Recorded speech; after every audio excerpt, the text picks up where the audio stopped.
salesman ng ating presidente kung paano ibenta ang ating presidente sa publiko.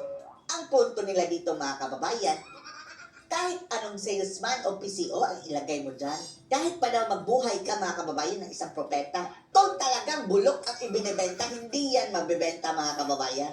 Ang mas magandang gawin, ipagandahin mo ang iyong serbisyo at iyong produkto. Hindi yung bulok ka na nga, nagbobola ka pa, paniwi-iwi ka, ganyan-ganyan. Panoorin niyo po ha. O ganon-ganon pa siya. Galing talaga. Ganon, Ano? o ganon-ganon pa siya. Galing talaga. Ano?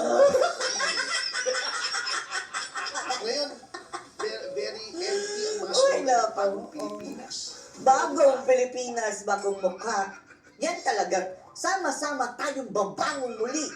Grabe, sikat na sikat natin mga kababayan para tayong mabaliw. Ay, yeah, sama-sama tayong babangon muli. Yun pala mga kababayan, sama-sama tayong babangon muli. Wala na talaga silang ginawa doon. Hanggang slogan lang mga kababayan, sama-sama tayong babangon muli. Pati si Lisa Araneta mga kababayan, yan ang pinagsasabi. Yung interview niya kay Tunjing, sama-sama tayo, babangong muli. Ay, animal. Hanggang doon lang. Empty words.